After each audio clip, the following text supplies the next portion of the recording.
A young mother laced up her running shoes before sunrise, stepped into the quiet morning air, and began what should have been an ordinary run. She never made a home. Within hours, police launched a wide-scale search, and what started as a routine missing person report quickly unraveled into something far more disturbing. As investigators followed the trail of clues left behind, it became clear this case would capture national attention not only because of who she was, but because of how suddenly she vanished.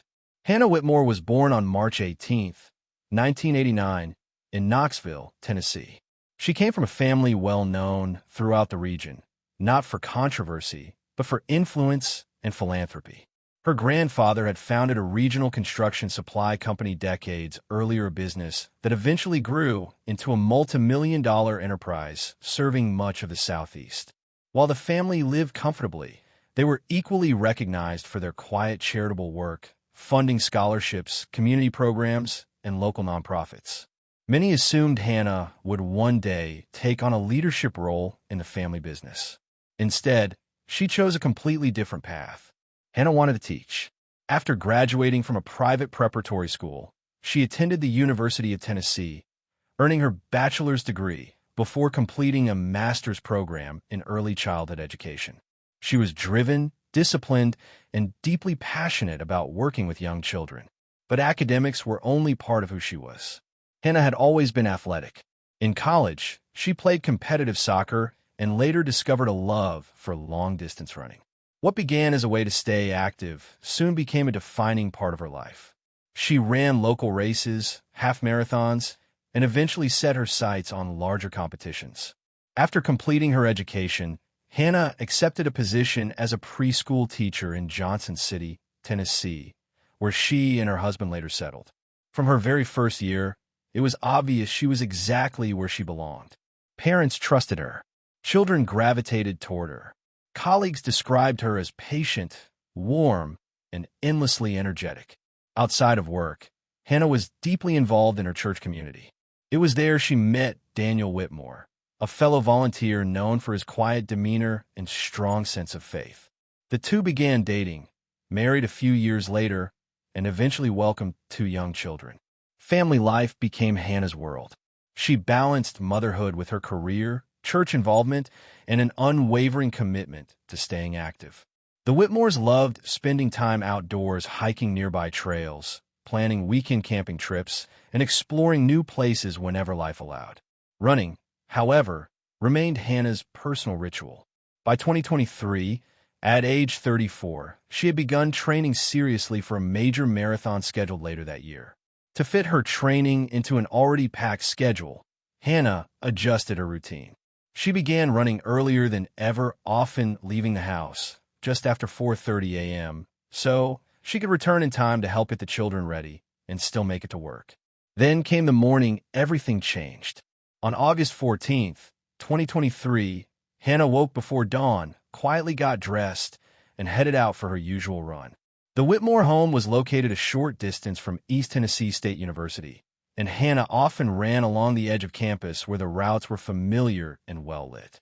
Her normal path measured just under 5 miles round trip and typically took about an hour. But that morning, she didn't return. When Daniel woke later and realized Hannah still wasn't home, concerns set in almost immediately. He sent her a text message, then another. There was no response.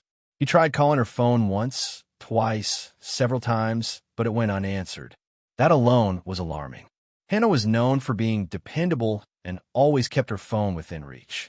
She was also scheduled to open her classroom that morning, something she had never missed. By 7 a.m., Daniel no longer hesitated. He contacted local police. He explained that Hannah had only taken her phone and a small water bottle, nothing suggesting she planned to go anywhere beyond her run. She hadn't packed a bag. She hadn't mentioned changing her route, and she had never failed to return without notifying someone. Officers quickly determined this was not a situation where an adult had simply chosen to leave. Because Hannah often ran near the university, police coordinated immediately with campus officials, alerting students and staff, while officers canvassed the surrounding area. Patrol units searched nearby streets, trails, and parking areas. News of her disappearance spread rapidly. Given her family's visibility in the community, local media picked up the story within hours. By mid-morning, her name was circulating widely on social media, and speculation began to swirl. As in many cases involving a missing married woman, attention quickly turned toward her husband. Viewers dissected Daniel's early interviews, scrutinizing his tone, expressions, and every word he spoke. But investigators found no indication of wrongdoing. All evidence placed Daniel at home during the time Hannah left for her run. His phone records, statements, and timeline aligned. There were no signs of conflict or instability in their relationship. While public speculation intensified, detectives focused on what mattered most: finding Hannah. Officers began canvassing the neighborhood and reviewing surveillance footage from homes, businesses, and campus buildings along her regular route. Somewhere in that footage, investigators hoped, was the moment Hannah's ordinary morning run turned into a mystery no one was prepared for. Before long, investigators finally caught their first break. As detectives combed through hours of surveillance footage collected from nearby streets, traffic cameras, and university-owned security systems, one image appeared again and again: Hannah Whitmore, jogging along her familiar route, steady and focused, exactly as she had done hundreds of times before. At first, nothing seemed out of place. She ran alone. Her posture was relaxed. Her pace was consistent. There were no signs of distress, no indication that she sensed danger nearby. Then investigators reached footage from a camera positioned just beyond the edge of East Tennessee State University's campus. What it revealed would change the case forever. At approximately 4:20 a.m., Hannah ran past a dark-colored SUV parked along the roadside. The vehicle appeared inactive, lights off, engine silent. At a glance, it blended into the darkness like any other parked car. But seconds later, everything changed. The driver's door suddenly flew open. A man stepped out, and then he ran. The footage showed him sprinting toward Hannah from behind, closing the distance in seconds. She fought back. Even through the grainy video, investigators could see the struggle: brief, desperate, and terrifyingly fast. The man overpowered her. Within moments, Hannah was forced into the SUV. The vehicle remained parked for several minutes, unmoving, as if the suspect was regaining control or ensuring no one had witnessed the abduction. Then, slowly, it pulled away, taking Hannah Whitmore with it. For investigators watching the footage, the room fell silent. This was no longer a missing persons case. It was a kidnapping, and time was no longer on their side. With confirmation that Hannah had been abducted, law enforcement escalated the investigation immediately. State and federal resources were brought in, and the focus narrowed to a single objective: find Hannah alive. Unfortunately, the footage offered few clear answers. The suspect's face was obscured. The video quality was poor, and while the SUV's license plate was partially visible, it was too blurry to read. Still, detectives refused to give up. As they expanded their review to earlier footage from nearby cameras, a chilling pattern emerged. The same SUV appeared repeatedly. It had driven past Hannah just minutes before the abduction. Even more disturbing, the vehicle had been seen circling the area nearly 20 minutes earlier, looping through streets near the university as if the driver was searching for someone. It became clear this was not a crime of opportunity. It was deliberate. Investigators believed the suspect had been stalking the area, scanning for a lone runner in the early morning darkness. Once he spotted Hannah, he parked ahead of her route and waited. Patient, calculated, prepared. Police released still images and short video clips of the SUV to local media, urging the public to come forward with any information. They identified the vehicle's make and model and highlighted a critical detail: one of the taillights was broken, a feature that could help narrow the search. But despite the urgency, leads were slow to come in. Then, another discovery shifted the investigation yet again. Later that same morning, nearly 7 miles from the abduction site, a passerby noticed something unusual along the side of the road. Lying in the grass were a cell phone and a small water bottle. The items were turned over to police. Several hours later, detectives confirmed what Hannah's family already feared: the phone belonged to her. Investigators believe the suspect had thrown the items from the SUV while fleeing, possibly to prevent tracking or eliminate evidence. But there was something else. Beside the phone and water bottle lay the pair of men's flip-flops. The discovery puzzled investigators. Why would the suspect discard his own footwear? One theory quickly gained traction. The sandals may have been stained during the struggle. If so, the suspect may have panicked and tossed them away unaware he was leaving behind something far more dangerous. DNA. If the suspect had been wearing the flip-flops barefoot, they could contain skin cells, sweat, or blood more than enough for forensic testing. The flip-flops were rushed to the lab. For detectives, it was the first real hope of identifying the man responsible. Hours later, the call finally came. Forensic analysts had successfully extracted a DNA profile. Even more remarkable, the DNA matched a profile already in a national database. The name attached to it was Cleo Epstein, a 38-year-old man with a criminal history significant enough for his DNA to be on file. Investigators now had what they'd been racing toward since dawn: a suspect with a name. From that moment on, the investigation narrowed sharply. The search for Cleo Epstein began immediately. The following day, officers spotted Cleo driving. When police attempted to stop him, he fled. A brief chase followed before Cleo abandoned his vehicle and ran into an apartment complex, specifically the home of his brother. It didn't help. Officers surrounded the building and quickly took Cleo into custody. He was transported to the station for questioning. But instead of a confession, detectives were met with denial. Cleo insisted he had nothing to do with Hannah's disappearance. He claimed he didn't understand why he was being questioned and offered no explanation for the DNA evidence linking him to the discarded flip-flops. As investigators pressed him, their attention turned to someone else, his brother. And what they learned only deepened their suspicions. According to his brother, Cleo had arrived at the apartment shortly after the abduction. He appeared frantic. Without explanation, Cleo dumped a pile of clothes into the washing machine and began aggressively cleaning his SUV as if time were running out. To detectives, the behavior was a glaring red flag. Search warrants were obtained for both Cleo's vehicle and his brother's apartment, as investigators hoped to uncover evidence explaining what had happened to Hannah Whitmore. The apartment search revealed no direct connection to the abduction.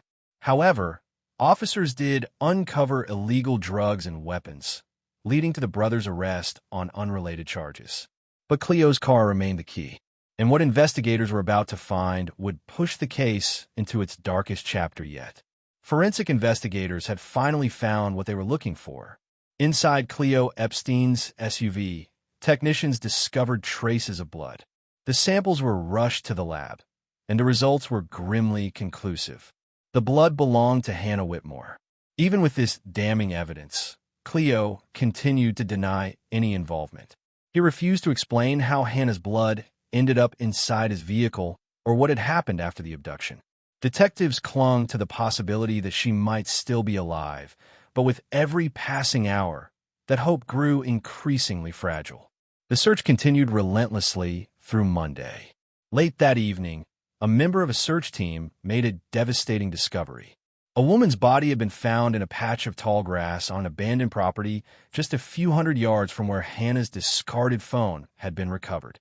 Investigators immediately feared the worst, though formal identification would not come until the following morning. The medical examiner's report confirmed it. The body was Hannah Whitmore. She had suffered multiple scrapes and abrasions consistent with a violent struggle. The cause of death was a gunshot wound to the head. When her body was discovered, Hannah's running shorts were missing. They were later recovered from a nearby trash bin. Authorities never publicly confirmed whether a sexual assault had occurred. Throughout it all, Cleo Epstein continued to deny responsibility. But the evidence against him was overwhelming. He was formally charged with first-degree murder. The confirmation of Hannah's death sent shockwaves through East Tennessee. Vigils were held. Churches opened their doors. A community that had spent days praying for a miracle was left grieving a young mother whose life had been taken in the most brutal way. As the investigation unfolded, public outrage intensified when details of Cleo Epstein's past came to light. His history with the criminal justice system began early. At just 11 years old, Cleo was first sent to juvenile detention for robbery. That arrest marked the beginning of a long pattern of violence. Between the ages of 11 and 16, he was arrested more than a dozen times for crimes ranging from theft and assault to illegal firearm possession and gang-related activity. At 16, Cleo was again detained after committing a sexual assault.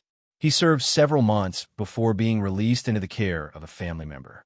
Just weeks later, he committed another violent crime. Armed with a gun, Cleo kidnapped a local professional, forcing the victim into a car and driving him around while attempting to withdraw money from multiple ATMs. This time, Cleo was tried as an adult. He was sentenced to 24 years in prison, serving nearly 2 decades before being granted early release in late 2020. Had he served his full sentence, investigators later noted Hannah Whitmore would still be alive.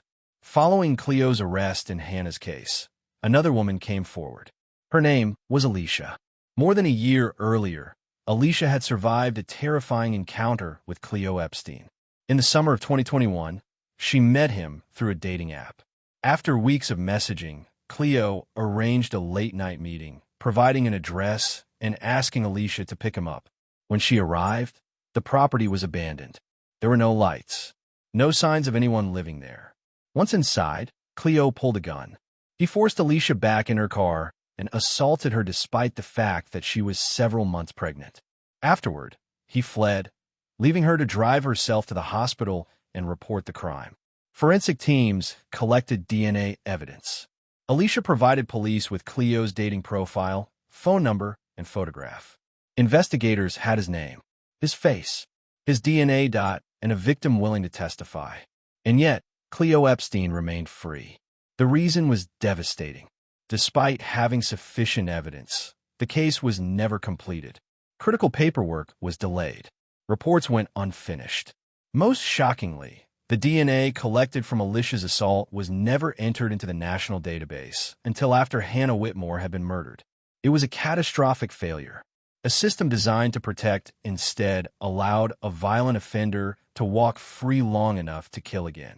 Hannah Whitmore's murder became more than a single act of violence. It became a warning, a painful example of what can happen when warning signs are ignored and justice is delayed. As Cleo Epstein awaited trial, one question echoed through the community, through law enforcement, and through Hannah's grieving family. Could this tragedy have been prevented? Public outrage over Hannah Whitmore's murder was immediate and intense.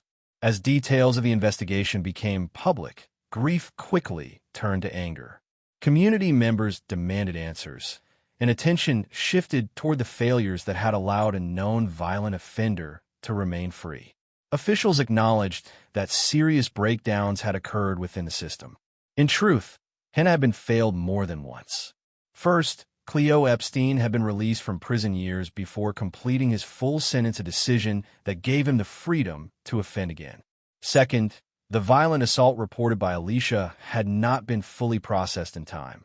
That case, had it been handled correctly, could have placed Cleo back in custody long before Hannah ever crossed his path. Alicia, desperate for accountability, had pursued legal action after learning how her case had stalled. But the process dragged on, and meaningful consequences only came after Hannah's death. By then, the damage was irreversible. Even as evidence mounted and charges stacked up, Cleo Epstein continued to deny responsibility. In a move that stunned the public, members of his family publicly supported him. His mother told reporters she believed her son was innocent, describing him as kind and misunderstood, insisting he had assured her he had done nothing wrong. The facts told a different story. Investigators later confirmed that Hannah Whitmore was not the only person Cleo had victimized in the days leading up to his arrest. Just one day before Hannah's abduction, Cleo had been working for a local cleaning service. That evening, a coworker discovered that several credit cards were missing. Surveillance footage later showed Cleo taking them wearing the same flip-flops that would eventually be found discarded near Hannah's phone and water bottle. The theft was not reported in time to prevent what followed. Charges related to the incident were added only after Hannah's murder. Cleo Epstein was soon facing multiple prosecutions. The first centered on the assault Alicia had endured. After testimony, forensic evidence, and Cleo's extensive criminal history were presented, the court handed down a lengthy prison sentence, ensuring he would never be released. The case involving Hannah Whitmore came next. Prosecutors initially pursued the harshest possible penalties. Ultimately, Cleo accepted a plea agreement, admitting guilt in exchange for a life sentence without the possibility of parole. The judge made it clear in the final ruling. Cleo Epstein would never walk free again. While justice came too late to save Hannah, the sentence ensured he could never harm another innocent person. Hannah Whitmore's case became a haunting example of systemic failure. Early release decisions, unfinished investigations. Warnings ignored, opportunities missed. Each failure allowed a dangerous individual to remain free until it was too late. In the weeks following her death, thousands gathered across East Tennessee to honor Hannah's memory. Runners, families, friends, and strangers retraced the very route she had run so many times, the path she never had the chance to finish. They ran in silence. They ran in grief. They ran in remembrance. Hannah was remembered not just as a victim, but as a devoted mother, a passionate teacher, and a woman whose life touched countless others. Though justice arrived too late to save her, Hannah Whitmore's story endures a warning of what happens when systems fail and a tribute to a life taken far too soon. Subscribe to Crime Stories Unfolded for more intriguing stories like this.